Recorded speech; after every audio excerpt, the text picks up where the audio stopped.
이번에는 생활 속의 흥미로운 발명과 특허에 대해서 알아보는 시간입니다. 네, 한국지식재산전략원의 전상규 전문위원과 함께 알아보도록 하겠습니다. 안녕하십니까? 안녕하십니까? 네, 오늘은 어떤 소식 전해주실 거죠? 과학기술의 발전이 우리 인간의 삶을 풍요롭게 만들어주고 있는데요. 네. 그 이면에는 기술의 혜택에도 양극화 현상이 일어나고 있다고 합니다. 과학기술자들 사이에서는 저개발 국가에 소외된 이들이 활용할 수 있는 적정 기술에 대하여 관심을 가져야 된다는 그런 움직임이 일어나고 있는데요. 네. 오늘은 이 적정 기술에 대해서 소개해 드릴까 합니다. 네, 적정 기술이라고 하면 일반인들에게는 좀 생소한데요. 네. 좀 더 구체적으로 얘기를 좀 해주시죠. 우리는 첨단 기술의 혜택을 이렇게 많이 받고 이렇게 살고 있는데요. 지구상에는 과학기술의 혜택을 받지 못하는 극빈곤층 인구가 약 12억 명에 달한다고 합니다. 네. 이 사람들에게는 첨단 기술보다는 생존을 위한 기술이 도움이 절실한데요. 주변에 에너지원이 없고 자원이 풍부하지 않기 때문에 현지에서 생산되는 재료와 재생 가능한 에너지 자원을 사용해서 생존의 필수적인 요소를 충족시킬 수 있는 기술, 이 기술을 적정 기술이라고 합니다. 네. 과거에 기부나 식량과 의약품 같은 그런 것들을 제공해 원조해주는 방식에서 벗어나서 최근에는 물이나 식량 문제를 해결할 수 있는 적정 기술을 개발하여 빈곤 국가에 보급하자는 움직임이 국제사회나 과학기술자들 사이에서 관심이 높아지고 있습니다. 네, 적정 기술이 어떤 일시적인 효과뿐만 아니라 빈곤 국가의 지속 가능한 발전에 기반을 닦는데 중요한 역할을 하게 된다고 하는데요. 네. 이 적정 기술이 실질적인 도움을 주기 위해서는 어떤 점을 좀 중요하게 바라봐야 할까요? 적정 기술의 사례를 보면 회전목마와 펌프를 연결시켜서 아이들이 놀면서 회전목마를 돌리면 물을 채워 필요할 때마다 물을 이용할 수 있게 한 플레이 펌프라는 기술이 있습니다. 네. 언뜻 보면 좋은 기술 같은데 물을 채우기 위해서는 아이들이 계속 회전목마를 타고 놀아야 하는데 환경상 그렇지 못한 수도 있고요. 그래서 실제로 그 지역에서는 이 펌프가 그냥 방치되어 있다고 합니다. 이 사례에서 보듯이 적정 기술은 공급자 중심이 아니고 현지의 문화와 현실적인 요소를 고려해서 수혜자 중심으로 접근하는 것이 매우 중요하다고 봅니다. 네, 이 적정 기술을 위한 국제 협력도 그런 관점에서 이루어지고 있지 않을까 싶은데요. 네. 이 국제사회의 움직임은 어떻습니까? 국제사회에서는 적정 기술을 목표가 아닌 수단으로 이렇게 바라보고 있는데요. 현지의 수준에 적합한 단계에서 시작해서 다음 단계의 발전을 이끌어낼 수 있도록 물과 식량뿐 아니라 건축, 에너지, 교통통신 등 다양한 영역에서 적정 기술이 활용되고 있습니다. 네. 최근에는 정부 주도형에서 민간 협력형으로 이게 지원 방향이 조금 이렇게 확대되고 있는데요.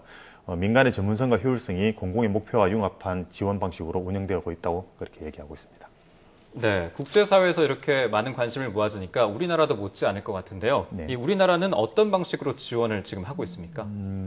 우리나라는 세계 5대 지재권 강국으로 위상이 높은데요. 2009년부터 특허 정보를 활용한 적정 기술을 개발해서 저개발 국가에 보급하고 있습니다. 그동안 특허청이 보유하고 있는 특허 정보를 활용한 사탕수수, 숯, 간이 정수기, 대나무 단열 주택 기술과 같은 적정 기술을 개발해서 저개발 국가에 지속적으로 지원하고 있습니다. 네, 우리나라의 성장 경험을 바탕으로 한 적정 기술을 이용한 국제 원조의 우리의 역할이 좀 확대되기를 기대해 보도록 하겠습니다. 네. 자, 그럼 여기서 잠깐 이번 주에는 어떤 특허 뉴스가 있는지 살펴보고 계속 이야기를 이어가겠습니다. 특허청은 오는 8월부터 지식재산 학점은행제 시행에 따라 지식재산 개론 과목을 국내 최초로 개설해 고등학교와 동등 학력 이상인자가 지식재산 계열로 학위를 취득할 수 있는 또 다른 길이 열리게 됐다고 밝혔습니다. 특허청은 변리사의 실무 역량 강화를 위해 변리사 2차 시험의 산업재산권 과목에 실무형 문제를 도입합니다.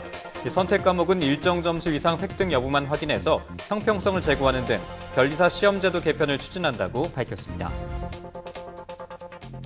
최근 플렉서블 디스플레이의 핵심 기술 선점을 위한 기업 간의 경쟁이 치열해지면서 플렉서블 디스플레이용 플라스틱 기판 소재 관련 특허 출원이 증가했습니다.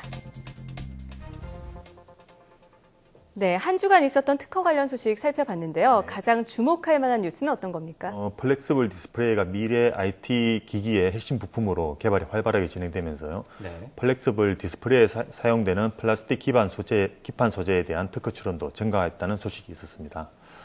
특허청은 2005년부터 2009년까지 연평균 25건에 불과하던 것이 2010년부터 2013년까지는 연평균 62건으로 약 2.5배 증가했다고 밝혔습니다.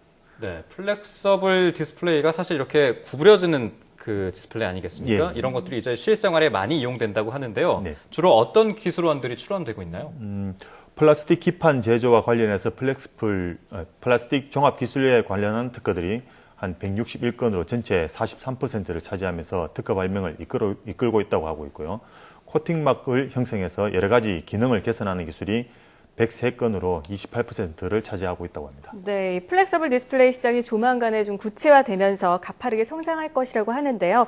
이에 대한 기술이 꾸준히 개발이 되고 특허 출원에 대한 것도 확대가 되면 좋겠습니다. 네. 자, 지금까지 한국지식재산전략원 전상규 전문위원과 함께했습니다. 오늘 말씀 고맙습니다. 감사합니다.